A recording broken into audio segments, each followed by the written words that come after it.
Unfortunately, I have to ask a bit of an off-topic question from affordability because news events do intervene, and that is the interviews that White House Chief of Staff Susie Wiles gave to Vanity Fair, in which she's quoted as referring to you as, excuse me, and again, not my words, sir, but a conspiracy theorist of a decade, and described your transformation from someone who once opposed President Trump to now his vice president as an act of political expediency.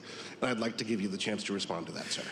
Well, first of all, if Susie, I'll trust what you said. I haven't looked at the article. I of course have heard about it, but conspiracy theorist.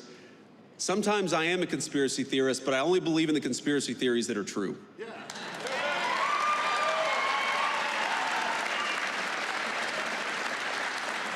And by the way, Susie and I have joked in private and in public about that for a long time. For example, I believed in the crazy conspiracy theory back in 2020 that it was stupid to mask 3-year-olds at the height of the COVID pandemic, that we should actually let them develop some language skills. You know, I believed in this crazy conspiracy theory that the media and the government were covering up the fact that Joe Biden was clearly unable to do the job.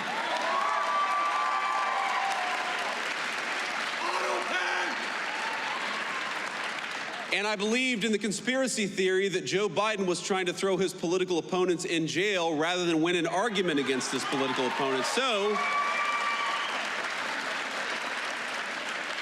at least on some of these conspiracy theories, it turns out that a conspiracy theory is just something that was true 6 months before the media admitted it. And that's my understanding. Now, look, I do want to say something about Susie, though, because, again, having not read this article, Susie is a person I've come to know very, very well. And, you know, a lot of you probably ask yourself, what is it like behind the scenes? What's going on actually behind the scenes of the Trump administration? And I'll tell you, the president is exactly in private who he is in public. Like, I'll tell you a little story. Maybe a week or so ago, I walk into the Oval Office and Marco and I are sitting there talking with the president about something. He says, stop.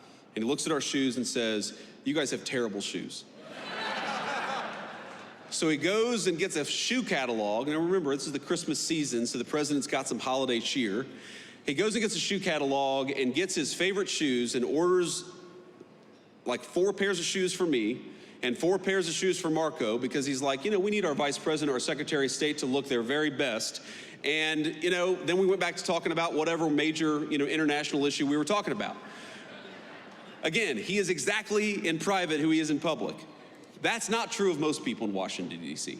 It's not. And I've seen so many people who will say one thing to the president's face, Democrats and Republicans, and then will do the exact opposite behind the scenes. You know why I really, you know what they are, and you know why I really love Susie Wiles? Because Susie is who she is in the president's presence. She's the same exact person when the president isn't around.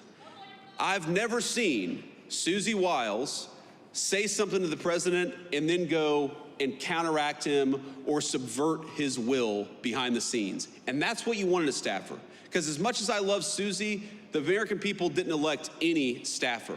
They elected the President of the United States. And what you want